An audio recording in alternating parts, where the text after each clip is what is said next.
Buenas tardes, dos.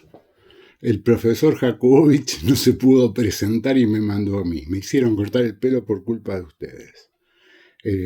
Pasamos a la clase 2 o a la segunda parte de la clase, donde vamos a hablar fundamentalmente de la Revolución Rusa. Empezaremos por los antecedentes. Yo les mandé las clases vía Karina e inauguré un Classroom al cual se pueden ir adhiriendo los que puedan, los que quieran. A partir de ahora usaremos el Classroom para compartir materiales y ese tipo de cosas. Me permite a mí subirles las clases en YouTube. Mi recomendación, no exactamente la mía, la de la persona que dice que vive conmigo, me dijo que en general, si es muy lento, lo pasen en 1,5 para no sufrir tanto lo aburrido que puedo sonar, pero digo, empecemos a funcionar de esta manera. Espero poder mejorarla con el curso de los días y de los momentos, y sería piola, los que puedan ver. Digo, los que puedan ver, yo sé que no es el mejor momento mandarlo un domingo a la tarde o a la noche o mañana a la mañana. Los que puedan verlo nos favorece por lo menos para en la clase de mañana poder que hagan las preguntas pertinentes y lo que ustedes necesitan. Voy a ver si grabo la clase. Esta clase va a ser más larga que la anterior. A lo mejor la grabo en 3 o 4 tramitos para que sea más accesible el cargarla y ese tipo de cosas y transferirla. Bueno, volvemos a algo que ya vimos a principio de año, pero vamos a hacer un breve repaso. Hacia 1862 se produce en Rusia. El zar Alejandro II libera a los siervos. Eso produce una gran transformación en Rusia a segunda mitad del siglo XIX. Eso va a producir un movimiento muy importante a nivel político y a nivel social, transformaciones. Va a intentar organizar una Duma.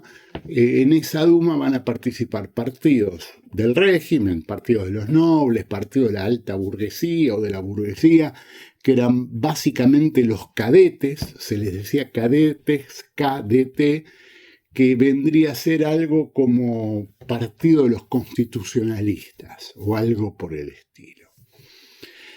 Y después va a haber otros movimientos políticos que van a surgir y que van a ser muy importantes y que son los que quiero explicar en esta hora, que van a tener un rol muy importante en el siglo XIX y en el siglo XX y en el proceso de la revolución. Vamos a empezar por los primeros que aparecen, los primeros que surgen. Nosotros tenemos una costumbre, o se ha hecho una costumbre en los últimos tiempos, de hablar fácilmente del término populismo. En general se habla del populismo y se habla de todo. Todos son populistas. Trump es populista, Cristina Kirchner fue populista, el peronismo siempre fue populista, Chávez, todos. Es como un adjetivo calificativo de carga negativa, sobre todo en los últimos tiempos.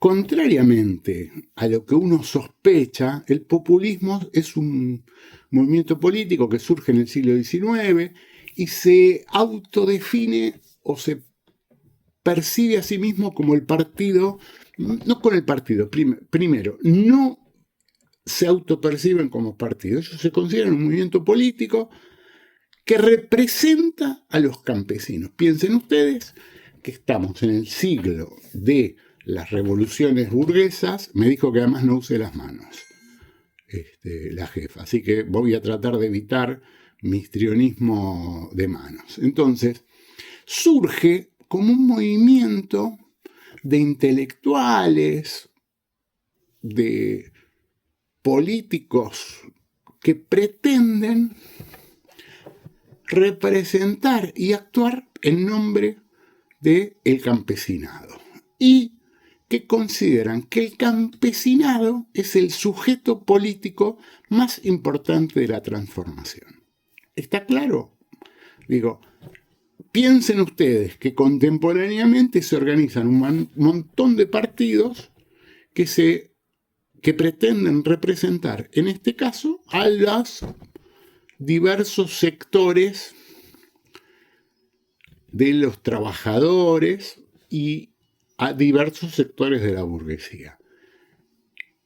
En este contexto, los populistas en Rusia surgen como representantes del campesinado. Piensen ustedes que estamos hablando de un país de 110 millones de habitantes aproximadamente, donde había 5, 6, 7 millones de obreros industriales, debía haber un par de millones de burgueses y cosas por el estilo, y seguramente había 80, 90 o 90 y pico millones de campesinos en diferentes estratos y estadios. Había campesinos más pobres, había un sector del campesinado que se había convertido en los kulaks, que eran como grandes campesinos, o cuando digo grandes campesinos eran pequeños y medianos propietarios que se van apropiando de muchas tierras, sobre todo en este proceso de liberación de los siervos y de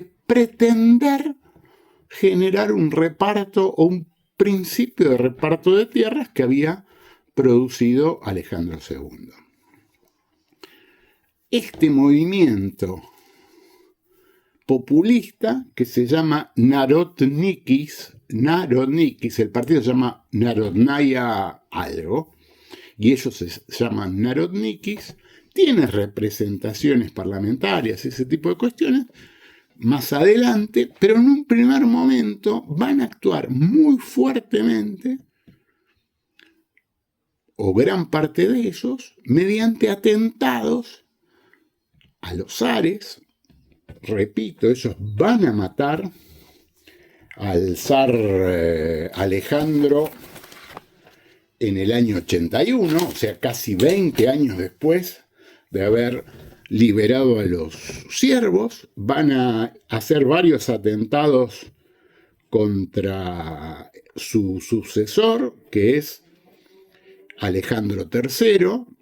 En uno de esos atentados, el del año 87, que probablemente fue el más importante, capturan y después fusilan o ahorcan, no me acuerdo exactamente, al hermano de Vladimir Ilich Ulyanov, que es Lenin. Esto va a generar obviamente algo en el que va a ser el dirigente máximo de la Revolución Rusa, y hacen diferentes atentados a lo largo de los años. Entre el 81 y el 94 gobierna Alejandro III, que termina muriendo de otra cosa, muere por una enfermedad. Y a partir de 1894 van a generar algunos atentados contra primeros ministros, contra miembros de la nobleza. No es solamente que elegían solamente zares, atacaban zares, nobles y ese tipo de cosas.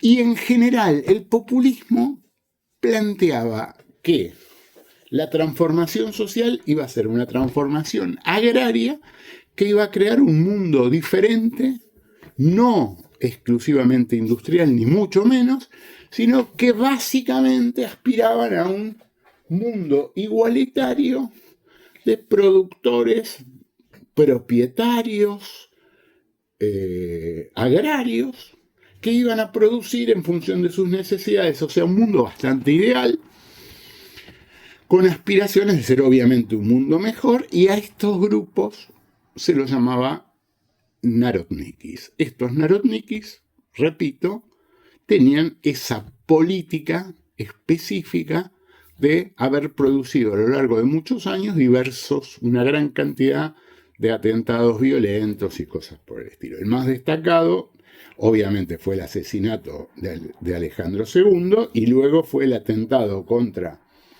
Alejandro III, encabezado por el hermano de Lenin, que se va a convertir en importante por estas circunstancias familiares.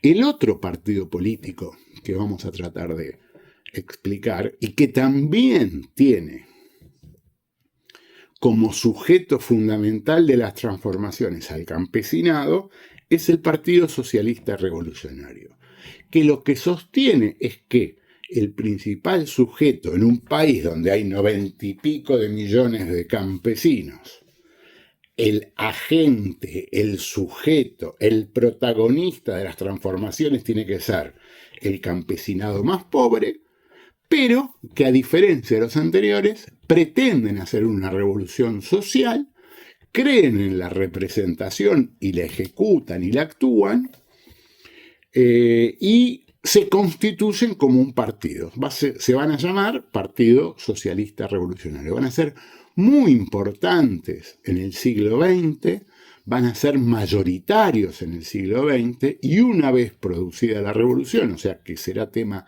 de las próximas clases, van a ser bastante más importantes desde el punto de vista del peso que los propios bolcheviques en diferentes expresiones, sobre todo en los soviets.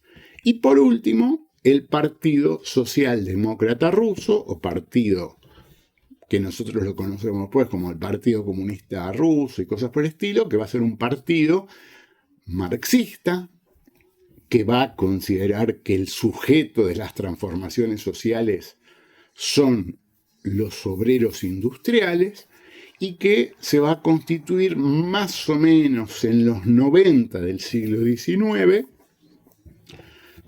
fundamentalmente encabezados por Plejánov y por Lenin y otros dirigentes, pero básicamente por Plejánov y Lenin.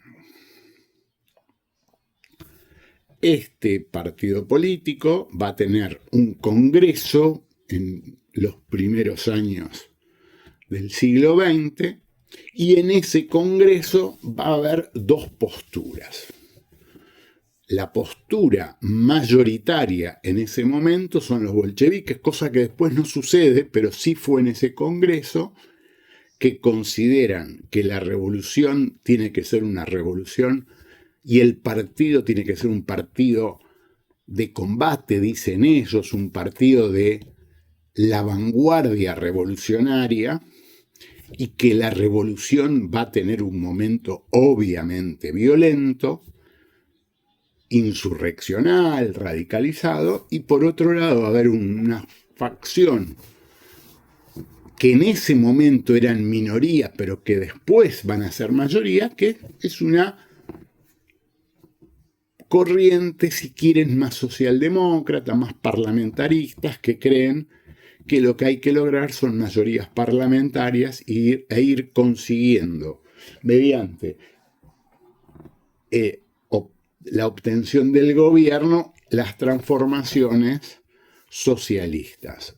Hoy nos parece como algo excesivamente extraño por la deriva que han tenido las socialdemocracias y el abandono de la idea de transformación social, pero en ese momento eran dos posibilidades bastante importantes y claras que se planteaban: la toma del gobierno o acceder a la toma del poder, los bolcheviques, y acceder al gobierno y ejecutar las transformaciones por una vía democrática, constitucional y consensual, si quieren, los mencheviques. Espero que esto les haya quedado claro. Me parece que va a ser probablemente el tema fundamental que trataremos de explicar mañana si existiesen dudas alrededor de esto.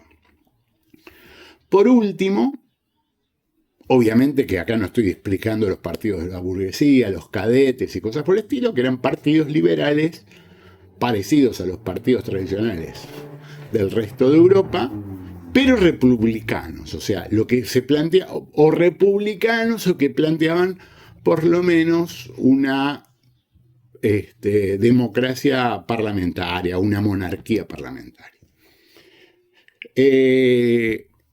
Después de la muerte o el asesinato de de Alejandro II, va a haber un gobierno que es el de Alejandro III, y a partir del 94 asume Nicolás II, Romanov. Todos eran Romanov, que es como la dinastía, Y hay una vuelta bien autoritaria. Básicamente Nicolás II es un tipo que va a ser muy influenciado por la élite, por los nobles de la época, por sus parientes. Piensen ustedes que todos estos tipos estaban emparentados y a este lo va a influir mucho Guillermo II, el emperador de Alemania, a tal punto que va a ser Guillermo II, dicen algunas fuentes y algunas opiniones, es el que lo alienta a llevar adelante la guerra ruso-japonesa del año 1904, cuando empiezan a darse cuenta en Europa Central y también en Rusia del avance que está produciendo Japón sobre Manchuria. Si ustedes miran en un mapa, Manchuria está ubicada sobre la costa oriental de Asia, debajo de lo que nosotros conocemos como Siberia y Alaska y todas esas zonas. Obviamente que Alaska está del lado al sur del canal de Bering, en una zona más que hasta ese momento respondía a los chinos, al imperio chino, al imperio manchú o manchuriano. ¿Está claro o no? ¿Cuál es la importancia que tiene la zona esa de esa región? Es que hay petróleo y que es parte de la primer expansión de los japoneses. ¿Se acuerdan que habíamos hablado cuando hablamos de Japón? Japón va a efectuar una serie de expansiones a partir de fin del siglo XIX, principio del siglo XX, y la primera y principal va a ser sobre Manchuria y Corea.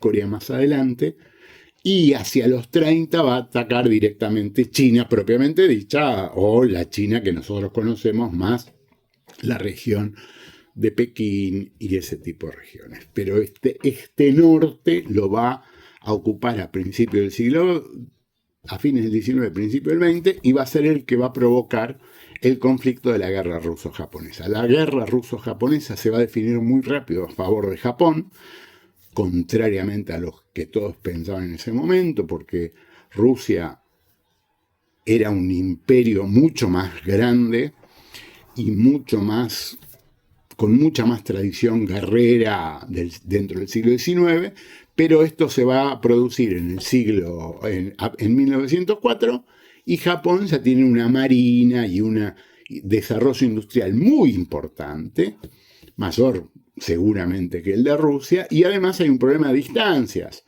Nosotros cuando hablamos de Rusia, en general hablamos de la Rusia europea como la Rusia industrial, y las distancias con la Rusia del Pacífico, con la Rusia más oriental, son muy importantes y no le permitió al zarismo ganar esa guerra. Se produce la guerra ruso-japonesa y hacia el año 1905, luego de la derrota, va a haber toda una cuestión muy significativa e importante, con levantamientos y con movilizaciones. Acá hay un personaje que se llama Gapón. Gapón era un sacerdote que había empezado siendo Narodniki, pero que era que nunca se termina de entender o de saber definitivamente si era un agente de la Ojrana. La Ojrana era la policía política rusa, había sido la que había capturado al hermano de Lenin, a Ulyanov, pero digo, en Rusia nosotros generalmente nos han mostrado en el siglo XX el poder de la KGB y de todos los poderes y servicios rusos, porque los rusos siempre han sido los malos, pero digo, todo este periodo está atravesado también en el periodo del zarismo por una fuerte presencia de la Ojrana, que era la policía política, en muchos de estos movimientos, con algunas ligaciones bastante peligrosas y confusas, entre ellas la del Gapón, donde lo que tenemos que entender son varias cuestiones. la crisis que se produce en Rusia, las crisis periódicas son alimentarias. Nosotros estamos acostumbrados en el siglo XX a que el problema del hambre tiene que ver con un problema de distribución. ¿Qué quiero decir con esto? Se producen en el mundo muchos más alimentos de los que se consumen. Pero esto pasa después de los 50 del siglo XX. Entonces, cuando yo digo solo un problema de distribución, es que se producen alimentos, pero no llegan al pueblo somalí o a algunos pueblos africanos o a sectores.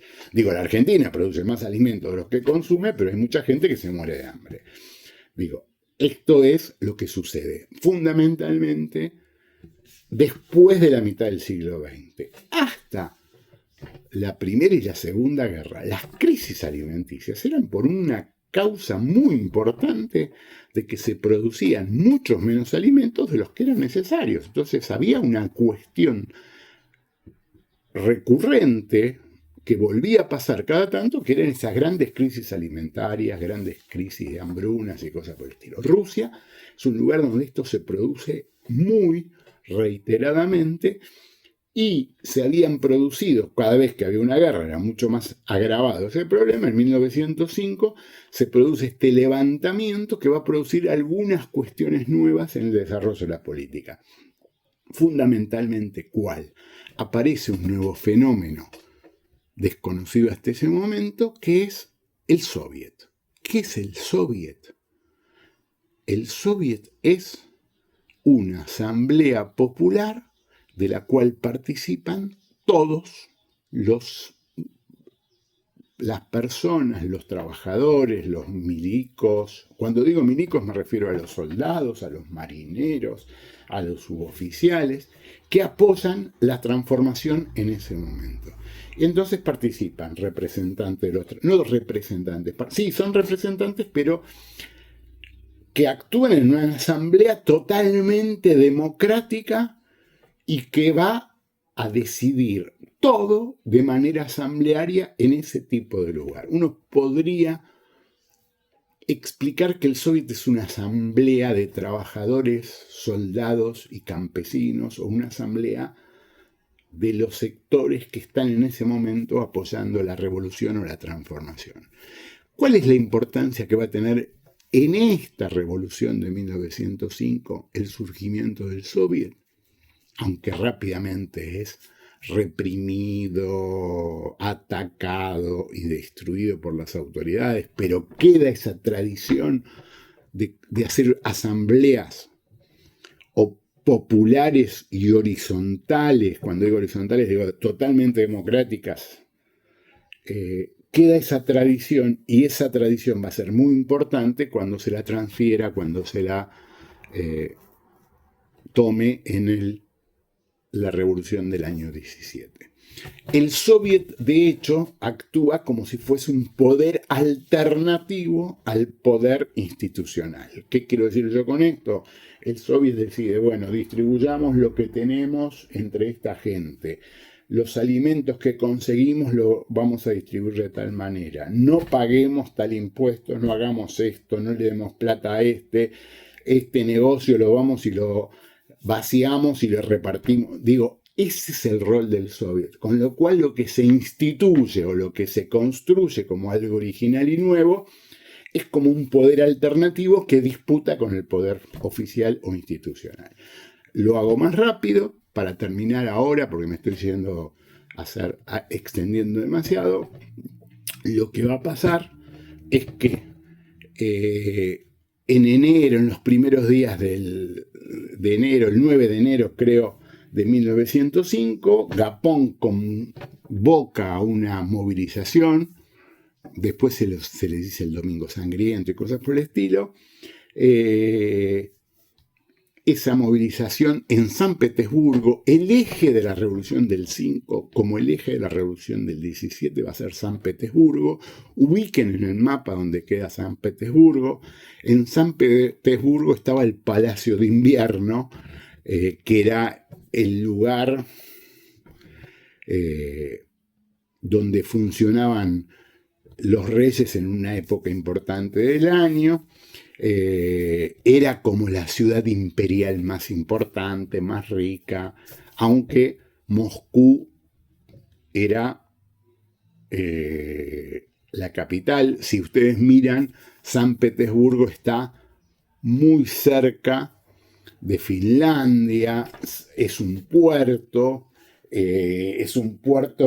que funciona solamente en verano, porque en invierno están las aguas, creo que absolutamente congeladas. Entonces tiene características muy importantes, pero fue durante mucho tiempo la capital del zarismo, o una de las capitales del zarismo.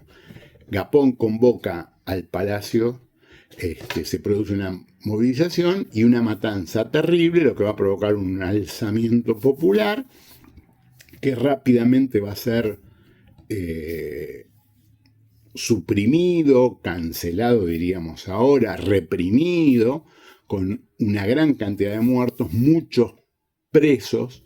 A muchos de los que nosotros conocemos como dirigentes de la revolución bolchevique del 17 los llevan presos en ese momento o rápidamente después, lo mandan a Siberia, lo mandan a Lenin, lo mandan a Trotsky. Trotsky va a ser en ese momento presidente, en algún momento que se elige, del Soviet de San Petersburgo. ¿Está claro hasta acá o no? Después vamos a ver el segundo momento. La Revolución del 5 fue rápidamente sofocada, pero quedó como antecedente muy importante este antecedente de la constitución de Soviet como el organismo de representación del movimiento revolucionario. Espero que haya quedado claro. Pasamos al otro video.